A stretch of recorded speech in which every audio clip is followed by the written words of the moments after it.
Découvrez le pouvoir étonnant de Sao Bento. Éloignez le mal de chez vous en priant avec foi. Émilie avait toujours cru au miracle, mais ce matin-là, en levant les yeux vers le ciel embrasé par l'aube, elle ressentait un poids immense sur ses épaules. Les cris aigus des enfants qui jouaient dans la rue résonnaient comme des éclats de rire d'un autre temps, un temps où les cœurs étaient légers et les rêves, à portée de main. Mais dans le chaleureux café de ses parents, l'atmosphère était devenue lourde, oppressante même. Les visages de ses clients, autrefois rayonnants, étaient désormais marqués par la fatigue et l'inquiétude, des reflets des tracas financiers qui rongeaient leur petit village de Saint-Étienne-des-Bois. Chaque tasse de café servie semblait porter le poids des espoirs déchus et des rêves abandonnés. Émilie observait sa mère, le visage jalonné de rides de préoccupation, et son père, fermant les yeux des angoisses en pensant à la survie de leur famille. Son propre cœur battait au rythme des angoisses collectives, alors qu'elle rêvait d'un ailleurs, d'une vie où elle réclabousserait son quotidien de couleurs vives. Mais ce rêve semblait si éloigné, presque inaccessible. Puis, elle se souvint d'une vieille tradition transmise par ses grands-parents, la prière à Sao Bento. Une prière qu'elle avait oubliée dans l'agitation du quotidien, mais qui, au fond de son âme, faisait encore vibrer une lueur d'espoir. Que ferais-je si je priais avec foi? Pensa-t-elle dans un souffle tremblant. Tirée par une impulsion soudaine, elle se mit à prier, ses mains jointes, le cœur ardent. Comme les vagues qui frappent le rivage, une paix commença alors à envahir son être. Le lendemain, lorsqu'elle ouvrit le café, une énergie nouvelle emplissait l'espace. Les clients, comme par magie, semblaient être en meilleure forme. Les échanges étaient plus chaleureux, les sourires plus évidents. Émilie initia des petites actions de solidarité, des gestes simples mais remplis de force, des repas partagés, des rires échangés qui faisaient naître une lumière dans les yeux de chacun. Ensemble, ils ravivèrent l'entraide, créant une bulle protectrice où chaque malheur se transformait en occasion de se rapprocher. Avant de continuer, je dois vous avertir de quelque chose d'important qui se passe. YouTube a fait des changements dans le système et beaucoup de personnes perdent les notifications des chaînes qu'elles suivent. Si vous aimez le contenu, cliquez sur la clochette et marquez « Toutes les notifications » pour ne pas rater les prochaines vidéos. Et si vous pouvez laisser un like, ça m'aide énormément avec la portée sérieusement. Ça fait la différence. Ah, dites-moi dans les commentaires d'où vous regardez. J'ai toujours la curiosité de savoir qui est de l'autre côté de l'écran. Maintenant continuons. Pour Émilie, ces moments de solidarité n'étaient pas de simples instants de joie, mais une véritable renaissance. Chaque rire, chaque regard échangé, était une promesse d'espoir. Pourtant, alors qu'elle voyait son talent d'artiste s'épanouir, une peur sourde s'immisçait dans ses pensées. Et si son succès l'éloignait de ceux qu'elle aimait tant? La dernière soirée avant le vernissage de sa première exposition, elle se retrouva à un repas familial, le cœur à l'étroit, les mots restaient coincés dans ses lèvres. Les visages de sa famille, pleins d'émotions, la regardaient, chacun attendant une réponse silencieuse. Sa mère, pleine d'inquiétude, lui murmura de ne jamais oublier ses racines. Son père, dans un élan de soutien, lui rappela les luttes qu'ils avaient tous endurées ensemble. Émilie, tiraillée entre ses rêves et l'amour indéfectible de sa famille, savait qu'elle devait faire un choix crucial, mais la question restait en suspens dans l'air. Comment unir son destin d'artiste avec l'amour pour sa famille et sa communauté? La tension dans la pièce était palpable, chaque membre de la famille ayant conscience de l'importance de ce moment. Émilie, les mains tremblantes, caressa le bord de son assiette tout en contemplant la chaleur des sourires qui l'entouraient. Ses pensées tourbillonnaient, et chaque mot de soutien de ses parents devenait un nuage de responsabilité qui pesait sur ses épaules. Elle s'imaginait sur la scène, les rires et les applaudissements remplissant la galerie, mais ses visions brillantes étaient toujours suivies par l'ombre d'un doute. « Est-ce que je peux vraiment réussir sans vous laisser derrière ?» se demanda-t-elle, l'angoisse lui tordant le ventre. Elle savait que la route vers son rêve risquait de l'éloigner de ses proches, ce qui lui brûlait le cœur. Mais autour de la table, quelque chose commença doucement à émaner, une sorte de rayonnement d'espoir partagé. « Émilie, » commença doucement sa mère, « chaque pas que tu fais est une victoire pour nous tous. Et n'oublie jamais que tu as en toi la force de transformer ce village. » Ces mots frappèrent Émilie comme des éclats de lumière dans l'obscurité de ses incertitudes. Elle leva les yeux vers sa mère, cherchant à déceler l'amour et le soutien dans ce regard. Les souvenirs de ces nombreuses années passées dans le café avec eux, à entendre les histoires des clients, à voir leurs luttes et leurs victoires, lui revinrent en tête. Ces histoires avaient façonné son art et elle avait poussé à exprimer ce qui était au fond de son cœur.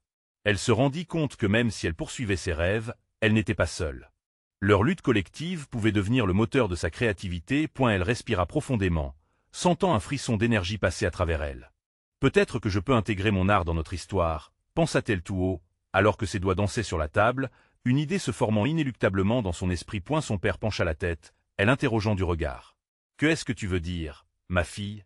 Je veux créer des œuvres qui racontent notre communauté, les défis que nous affrontons et, surtout, l'amour que nous partageons. Vous, moi, tout le village. Ensemble, nous pouvons montrer au monde que même dans l'obscurité, il y a toujours de la lumière. » Les yeux de sa mère s'illuminèrent, tandis que son père esquissa un sourire ému. Émilie sentait son cœur battre plus fort, une vague d'énergie nouvelle l'envahissant. La peur laissée derrière elle, comme un poids qu'elle ne voulait plus porter, elle se leva bruyamment sur sa chaise, prête à embrasser son destin. La lumière du matin qui entrait par la fenêtre illuminait la pièce d'une manière presque magique. Oui, je vais peindre la force de nos histoires, et l'espoir dans nos luttes. S'exclama-t-elle avec une conviction nouvelle. Les applaudissements familiaux résonnèrent dans le café, un écho puissant de leur soutien indéfectible. Émilie savait qu'en poursuivant ses rêves, elle ne laissait pas derrière elle, mais plutôt emportait avec elle l'essence même de sa communauté. Cependant, au moment où la lumière semblait briller le plus fort, un événement imprévu se produisit. La porte du café s'ouvrit brusquement, laissant place à un visiteur inattendu. Et l'ombre de son passé entra, suivie d'un murmure général. La surprise se peignit sur tous les visages, et Émilie sentit une inquiétude sourde monter. Qui pouvait bien être cet inconnu qui menaçait de troubler l'harmonie qu'elle venait de revendiquer? La réponse qu'elle chercherait pourrait bien remettre en question tout ce qu'elle avait construit. Que recelait cet étranger? Quel secret son apparition pouvait-elle révéler? La pièce s'emplit d'un silence lourd, comme si le temps lui-même retenait son souffle. Émilie sentit son cœur s'emballer alors que ses yeux se posaient sur le nouvel arrivant. Un homme, la cinquantaine bien entamée, avec des traits marqués par le passage des années. Ses vêtements, usés, semblaient porter le poids de milliers d'histoires, et un parfum d'étrangeté l'accompagnait. C'est, elle lui murmura Émilie, reconnaissant le visage qu'elle avait vu si souvent dans les récits des clients du café. Un homme qui avait autrefois représenté tout ce qu'elle fuyait, des rêves brisés, des déceptions. Son nom lui échappa, mais son aura la perturbait. Comment osait-il revenir ici, là où elle avait enfin commencé à bâtir ses espoirs? Le murmure se propagua à travers la pièce, et les visages se tournèrent vers ce visiteur de l'ombre, des abords curieux puis méfiants. La tension devenue palpable était une toile délicate tendue entre elle l'anxiété et la curiosité. Émilie, secouée, chercha le soutien de ses parents, mais même leur regard réconfortant semblait hésiter, partagé entre l'amour et la peur. « Que désires-tu ici, Jean ?» demanda son père, la voix empreinte d'une autorité qui masquait mal un tremblement d'inquiétude. L'homme lui fit face, ses yeux sombres cherchant quelque chose dans le regard de son interlocuteur, comme si lui aussi avait besoin d'une réponse. J'y étais loin, vous le savez. J'y ai fait des erreurs. Sa voix était rauque, empreinte d'une douleur palpable. Ses mots résonnèrent comme un écho lointain, ravivant des souvenirs enfouis. Émilie se referma sur elle-même. Les erreurs de cet homme avaient marqué beaucoup de vies, y compris la sienne. Comment pourrait-elle lui faire confiance? C'est à toi de décider, Émilie. Ce fut sa mère qui brisa enfin le silence, sa voix douce mais ferme. Il n'y a pas de lumière sans ombre. Ces mots éveillèrent en elle une flamme de révolte, mais également de compréhension. Elle avait toujours recherché la lumière, mais peut-être était-il temps d'affronter l'obscurité. Jean avait été un chapitre douloureux de son histoire, mais aussi celui de nombreux villageois. Peut-être qu'en apprenant à connaître son passé, elle pourrait transformer cette douleur en article. Émilie se leva lentement, son cœur battant à tout rompre. « Pourquoi es-tu ici? Que cherches-tu vraiment ?» Sa voix tremblait légèrement, mais elle s'étonna de son audace. Jean la regarda, un sentiment d'honnêteté s'étalant sur son visage. « Je suis ici pour demander pardon et pour parler de tel avenir. » Ce simple mot résonna comme une promesse. Et l'avenir. Émilie se sentit attirée, un mélange de curiosité et de crainte. Que pouvait-il lui révéler qui changerait son regard sur tout ce qu'elle avait construit? Cependant, alors que son esprit jonglait avec ses pensées, une seconde vérité s'imposa à elle. L'avenir qu'elle désirait bâtir pourrait être profondément lié à ce que cet homme avait à dire. Elle était prête à découvrir à quel point le passé et le présent s'entrelaceraient dans son destin.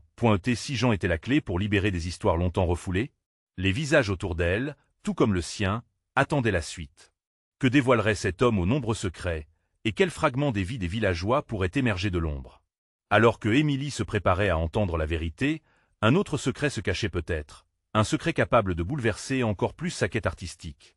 Et l'histoire n'avait pas fini de se révéler, avec l'ombre de son passé menaçant de tout engloutir. Émilie pouvait-elle vraiment embrasser la lumière de l'avenir? Émilie demeura figée, son cœur battant à un rythme effréné. Elle dévisageait Jean, ce père longtemps absent, ce fantôme de son passé, et dans ses yeux, elle cherchait des réponses. La question l'angoissait. Pouvait-elle vraiment lui accorder une seconde chance? Le murmure des villageois, oscillant entre curiosité et méfiance, enveloppait la pièce comme un écho troublant. Son père, toujours défiant, croisa les bras, tandis que sa mère, d'un regard préoccupé, suivait chaque mouvement. Jean, quant à lui, sembla comprendre la tempête d'émotions que soulevait la simple mention de son nom. « Je ne sais pas comment réparer le passé », avoua-t-il, la voix tremblante. « Mais je veux être honnête, Émilie, non pas seulement avec vous, mais d'abord avec moi-même. » Ces mots résonnaient dans l'esprit d'Émilie. Il n'était pas simplement là pour s'excuser, il voulait affronter ses démons. Mais ces démons, Émilie les connaissait trop bien. Chaque villageois avait une histoire avec cet homme, chaque visage une cicatrice laissée par ses choix. Pourquoi maintenant? S'enquiert-elle brusquement, la colère et l'incertitude se mêlant. Pourquoi ne pas avoir fait cela plus tôt? Pourquoi avoir fui quand on avait besoin de vous? Son indignation éclata comme un feu d'artifice, illuminant le tableau d'émotions contradictoires. Jean baissa les yeux, sa silhouette s'étiolant sous le poids du passé. J'avais peur. Peur de vous voir souffrir à cause de ma présence. Peur de ne pas savoir comment aimer sans blesser. Sa confession fragile flot mariage des angoisses et de vulnérabilité. Émilie, touchée par sa sincérité, sentit une lueur d'empathie percer la barrière de sa souffrance. Mais la remise en question de ses émotions ne serait pas sans douleur. Elle se souvint des nuits où elle attendait un retour qui ne viendrait jamais, des promesses brisées qui avaient façonné son enfance. Le souvenir de son frère, parti trop tôt, réapparut à elle l'esprit d'Émilie.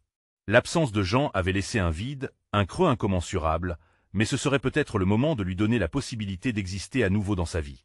Elle respira profondément. « Parle-moi de ton absence. Je veux savoir, Jean.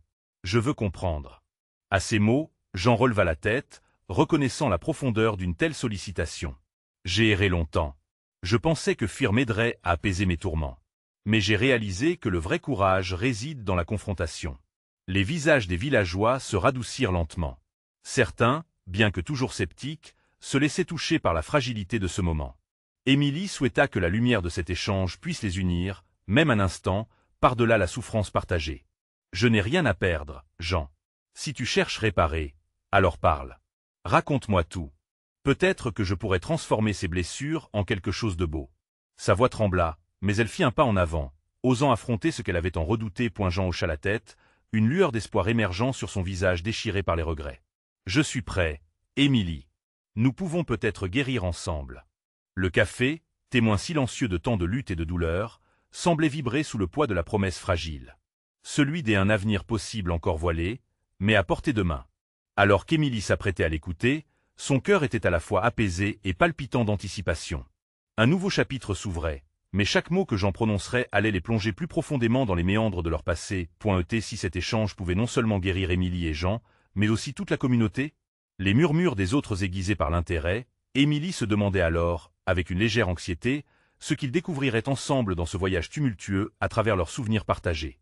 Jean inspira profondément, le regard d'Émilie ankylosé sur lui, attendant avec impatience la révélation qui allait résonner dans le café. La lumière tamisée d'Edéel endroit dansait sur ses traits marqués par le temps et le regret. Il se mit à parler, la voix à peine audible au début, mais chaque mot semblait tirer des tréfonds de son âme. Quand j'ai quitté le village, je pensais que je pourrais me libérer de mes erreurs. Je croyais que l'éloignement serait une forme de guérison. Mais j'étais tellement dans le déni. Il marqua une pause, se perdant dans ses pensées, avant de continuer. Chaque jour, ma décision pesait sur moi comme une pierre sur le cœur. J'ai pensé que le temps guérirait ces blessures, mais au lieu de cela, j'ai découvert que l'absence ne faisait qu'accroître la douleur. Émilie écoutait, les larmes montant à ses yeux. Elle pouvait sentir la vérité de ses mots, une sincérité brutale qui la touchait profondément. Elle repensa aux fois où elle était restée éveillée la nuit, espérant entendre sa voix ou retrouver son odeur. La soif de comprendre ses choix la pointait comme un fouet. J'ai perdu mon chemin en essayant d'échapper à mon passé, poursuivit Jean, la voix plus ferme maintenant. Mais aujourd'hui, je veux faire face à tout cela. Je veux comprendre comment j'ai pu causer tant de douleur, non seulement à toi, mais à toute notre famille. Les murmures des villageois s'étaient tus, chacun capturant chaque mot, comme si à l'atmosphère électrisante de cet échange leur offrait l'espoir d'une réconciliation plus large. Émilie pouvait sentir les regards des autres, à la fois curieux et compatissants, prêts à accueillir le récit douloureux de Jean. Quand j'ai perdu ton frère, je ne savais pas comment gérer ma propre douleur. J'y ai fui comme un lâche. Je pensais qu'en prenant mes distances, je préservais mes objectifs, mais j'étais aveugle à la souffrance de tout le monde autour de moi. La voix de Jean se brisa et il esquissa un sourire triste. Au lieu de ça, j'ai ajouté du chagrin à cette histoire déjà si tragique. Émilie sentit une boule se former dans sa gorge. La culpabilité de Jean était palpable et étrangement apaisante. Tu n'étais pas seule à souffrir. Tu sais, nous avons tous porté ce fardeau. Maman a tenté d'être forte pour nous deux, mais je voyais son regard se perdre dans la déception. Elle se tourna, cherchant le regard de sa mère dans la foule, et la vit hocher la tête, des larmes aux yeux, écho vivant de ses propres souvenirs. Jean se leva légèrement, laissant la table derrière lui comme un maillon fragile mais essentiel. J'espère qu'avec cette confession, je pourrai aussi commencer à réparer ce lien, même si cela prendra du temps. Il marqua une pause, puis ajouta avec détermination, « Je veux être cet homme, Émilie. Celui qui se tient à tes côtés. » Les mots de Jean résonnaient dans le café, et Émilie sentit quelque chose s'éveiller en elle. Un espoir fragile repoussant les limites de son cœur meurtri. Peut-être, juste peut-être, qu'un long chemin de réconciliation s'annonçait à l'horizon. Je dois parler de mes douleurs aussi, Jean. Je dois honnêtement confronter ce que j'y ai vécu. Peut-être que cela pourra nous libérer tous les deux. Comme si le monde extérieur avait disparu, Émilie réalisait qu'ils étaient à elle aube d'un voyage de guérison complexe, mais nécessaire. Les visages des villageois se mêlaient à leur unicité, partageant une histoire commune de perte et de renoncement. Alors qu'un silence lourd de promesses s'instaurait, une question soudaine traversa l'esprit d'Émilie. Que serait cette nouvelle dynamique? Comment pourrait-il tirer parti de ce passé blessé pour bâtir un avenir? Elle se sentait prête à l'affronter, à débuter ce chapitre des authenticités. Si ce voyage vers la rédemption pouvait enfin briser les chaînes qui liaient leur village à ce passé douloureux? Le silence dans le café était palpable, presque sacré. Émilie se sentit entourée par les visages familiers des villageois, leurs expressions allant de la curiosité à la compassion. Chaque regard semblait prêt à absorber les révélations que son cœur portait encore en lui, comme une fleur qui attendrait le printemps pour éclore. Jean thème de son propre récit commençait à lui apparaître. Elle devait, elle aussi, briser les chaînes de son silence. Il y a tant de choses que je n'ai jamais pu dire. Tant de douleurs enfouies, souvent invisibles aux yeux des autres. Elle inspira profondément, le regard fixé sur son père, assis au fond de la pièce avec un air grave. Après ton départ, chaque jour était une lutte. Je croyais que je pouvais être forte, mais j'ai souvent flanché. Je portais le poids non seulement de ma douleur, mais de la vôtre, de celle de maman. Les larmes commençaient à couler sur ses joues. Elle se souvenait des jours passés, assise au bord de la rivière, les yeux perdus dans le vide. La douleur d'une perte inexprimée avait sculpté son être, chaque vague apportant des souvenirs d'un frère à jamais absent. À chaque rire de mes amis, je me sentais plus seul. Je leur souriais, mais mon cœur était plongé dans l'ombre.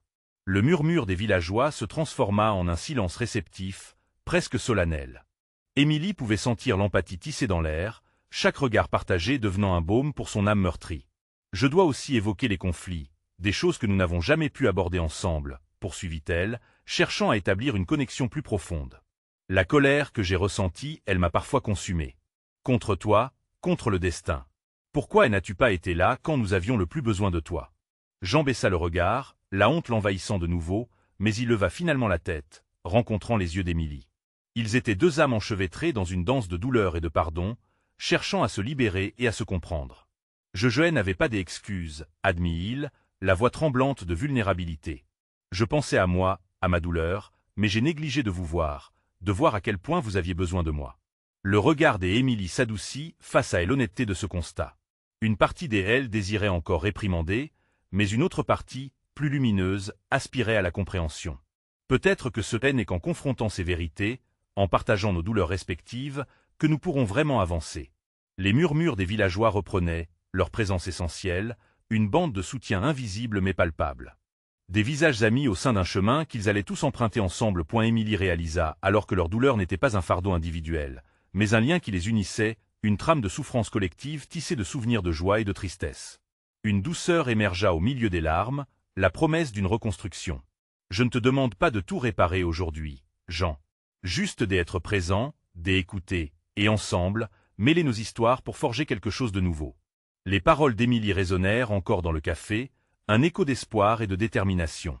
Peut-être était-il enfin temps de laisser le passé derrière eux, non pas pour l'oublier, mais pour en faire un tremplin vers un avenir plus lumineux. Alors qu'un léger sourire naissait sur les visages des villageois, elle se surprit à se demander « Qu'adviendrait-il si chaque récit de douleur se transformait en une nouvelle promesse de résilience ?» La communion de leurs histoires pouvait-elle offrir la lumière nécessaire pour un renouveau collectif? L'atmosphère dans le café était maintenant chargée d'une intensité nouvelle. Émilie ressentait cet élan de soutien autour d'elle, chaque visage devenu un miroir de ses propres émotions. L'espoir se mêlait à une chaleur tangible, une compréhension silencieuse qui flottait dans l'air. Elle pouvait presque toucher cette connexion qui se formait, un fil d'or tissé à partir de la douleur collective, des grappes de souvenirs rassemblées sous ce même toit. Et si nous partagions nos histoires? Proposa Émilie d'une voix soudainement ferme, captivant l'attention des villageois. Si ensemble nous mettions sur la table les peurs qui nous habitent, les doutes qui nous rongent, qu'est-ce qui nous empêche d'avancer? Ses yeux brillaient d'un mélange d'optimisme et de vulnérabilité, Jean hocha lentement la tête, conscient qu'il n'était pas le seul à porter un fardeau. Émilie continua, anima par un élan qui lui était venu. Nous avons tous des cicatrices, des histoires d'errance ou de rédemption. Imaginez, si nous pouvions parler aujourd'hui, qui parmi vous serait prêt à ouvrir son cœur? Le silence semblable à un souffle partagé s'installa. Les villageois se regardèrent, cherchant dans les yeux des voisins ce courage commun. Et l'un d'eux, Théo, un vieil homme dont le visage était aussi marqué par le temps que par des épreuves, se leva lentement. Sa voix tremblait, mais il avançait, comme s'il portait un poids lourd à partager. « Moi, je peux parler, » dit-il, son regard se posant sur Émilie. « J'y ai perdu mon épouse il y a des années. J'ai cru que la douleur s'apaiserait, mais chaque matin, je me lève et c'est toujours ce vide. Je suis ici, mais je me sens perdu. » Émilie sentit ses larmes revenir, car elle reconnaissait cette douleur. D'autres villageois acquirent du courage, et bientôt, chacun partageait une parcelle de sa vérité. Des perles de vie se succédaient, pertes, regrets, mais aussi des éclats d'espoir, des promesses de nouveaux départs. Cécile, une femme d'un certain âge, parla du métier qu'elle avait toujours rêvé mais qu'elle n'avait jamais osé poursuivre. « Je me sens coincée entre ce que j'y ai toujours connu et ce que je voudrais être », avoua-t-elle. Sa vulnérabilité éveilla une réaction en chaîne, créant un climat de confiance. Dans cette ronde de paroles, Émilie réalisait que chaque histoire racontée était une étoile qui brillait, éclairant les recoins ombragés de leur village.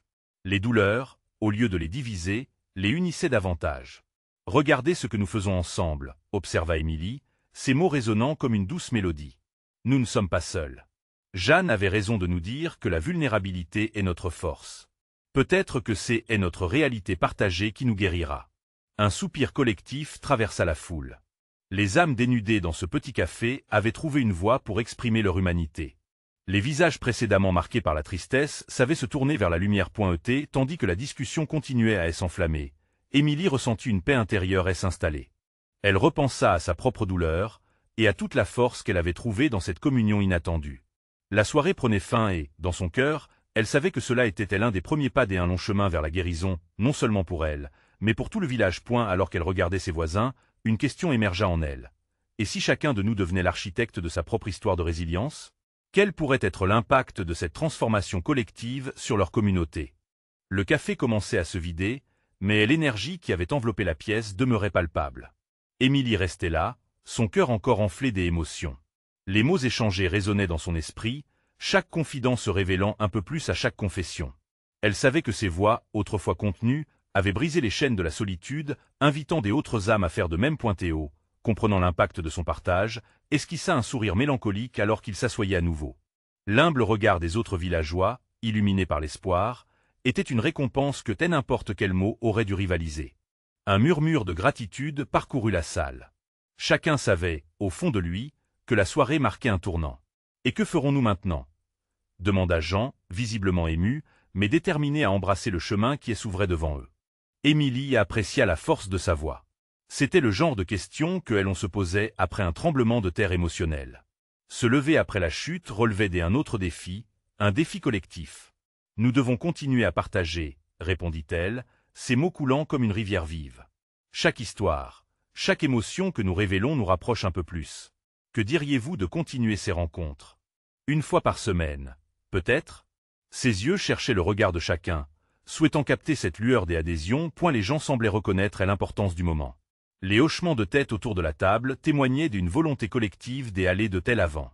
Tout à coup, Cécile se leva, cette fois avec plus d'assurance. « Je peux accueillir la prochaine rencontre chez moi », déclara-t-elle. « Ce sera un endroit sûr pour nous tous. » Les applaudissements légers s'élevèrent à l'unisson, comme un chant de soutien.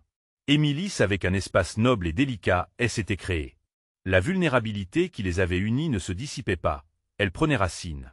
Un feu nouveau s'était allumé, et cette chaleur, elle le sentait grandissant. Les villageois laissèrent échapper des rires et des histoires, construisant une atmosphère chaleureuse, presque festive.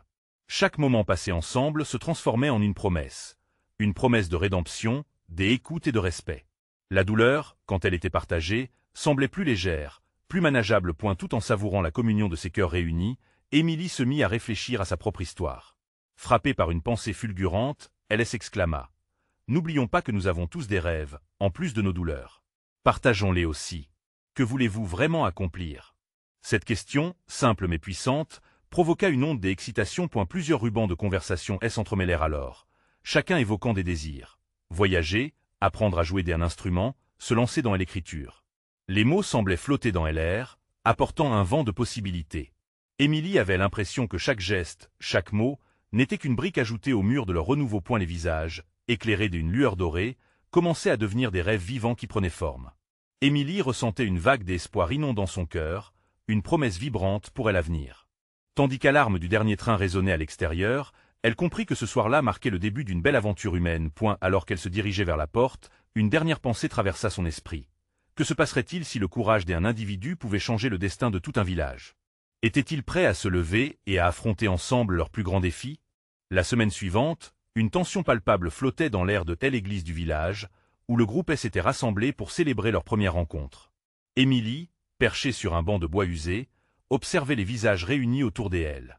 Loin d'être un simple rassemblement, cela représentait bien plus. Un sommet des âmes prêtes à se nourrir des histoires des autres, comme des fleurs vers le soleil. Cécile avait ouvert les portes de sa maison, une maisonnette douillette avec des rideaux de dentelle et des murs peints d'horizons pastel. L'intimité du lieu avait permis à chacun de se sentir en sécurité, et une douce odeur de biscuits chauds flottait dans l'air. Émilie lança un regard à la table où de petites tasses de café et des assiettes de douces gourmandises étaient disposées, symbolisant tant de choses. Partage, chaleur, entraide. Un léger frisson parcourut son dos lorsqu'elle se souvint de la promesse faite la semaine précédente. Le rêve commun d'avancer ensemble semblait fragile, mais résolu. Elle prit une profonde inspiration. « Je voudrais que chacun d'entre vous partage un rêve, » proposa-t-elle d'une voix douce mais ferme, « et si nous pouvions nous engager à nous aider mutuellement à les réaliser ?» Les yeux brillants, les villageois commencèrent à partager des histoires de leurs ambitions. Ils n'évoquèrent pas seulement des rêves, mais aussi la peur qui les accompagnait. Jean aspira à relever un défi sportif, mais la peur du jugement l'ennuyait. Théo confia qu'écrire un livre sur son parcours le hantait de doutes. Les idées jaillissaient, se mêlant à des rires et à des soupirs d'anxiété. Émilie se leva, le cœur battant, partageait enfin son propre rêve. « Je veux ouvrir un centre communautaire », avoua-t-elle, les mots émergeant de sa bouche comme s'ils étaient délicatement façonnés. Un espace où chacun peut apprendre, grandir, et surtout, se sentir chez soi. Mais, elle marqua une pause, l'interrogation accumulant son regard. « J'ai peur de ne pas être à la hauteur. » La pièce, pour un instant, sembla vibrer d'un murmure d'affirmation.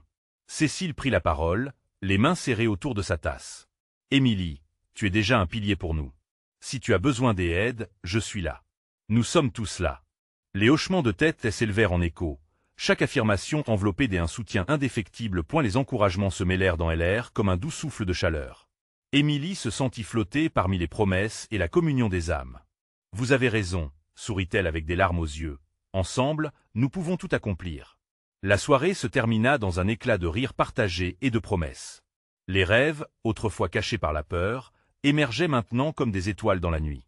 Alors que les villageois quittaient la maisonnette de Cécile, chacun repartait avec un léger poids sur les épaules, mais aussi une lueur d'espoir dans le cœur. Émilie observa le chemin par lequel chacun s'éloignait, son esprit voguant vers demain, une rencontre qui deviendrait une tradition.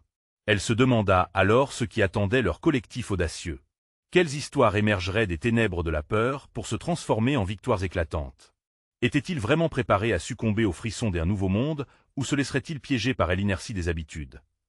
Le seul moyen de le découvrir était de se retrouver encore une fois dans un lieu où les rêves pouvaient devenir réalité. Émilie se tenait devant le miroir, contemplant son reflet. Aujourd'hui marquait un tournant. L'exposition de son œuvre était enfin là. Les mains tremblantes, elle ajusta une dernière touche à sa peinture, le frisson de telle anticipation mêlé à celui de la peur l'envahissant. Ses toiles racontaient des histoires de lutte, d'espoir, et surtout, de la lumière qui émerge des ténèbres. Chaque coup de pinceau était une confession de son cœur, une promesse à ceux qu'elle aimait. Le café était devenu l'écrin de ses créations. Des visiteurs affluaient, animés par la curiosité. Dans l'air flottait une douce effluve de café chaud, et Émilie salua chacun avec un sourire, chassant l'inquiétude sous une façade de confiance.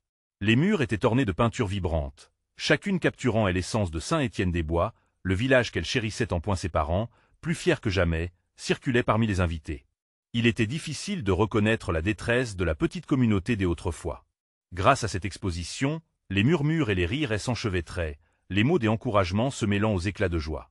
La solidarité que Émilie avait tant encouragée rayonnait sur chaque visage, et son cœur s'emballait à chaque éclat de rire. Mais il y avait Jean, en retrait. Il semblait incertain, presque craintif dans la foule. Émilie observa son père, le regard sincère et ému, et sentit une vague d'amour la submerger. Dès un geste déterminé, elle approcha de lui. « Tu es ici » demanda-t-elle en souriant. « Oui, je n'avais plus ma place dans ce monde, mais en te voyant, je me rends compte que tu es la lumière, Émilie. » Elle sentit un frisson traverser son cœur. « Tu fais partie de mon histoire, Jean.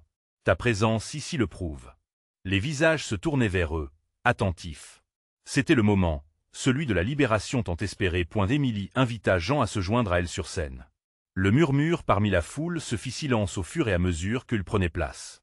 Elle prit une profonde inspiration, puis déclara « Aujourd'hui, nous célébrons non seulement l'art mais aussi la rédemption.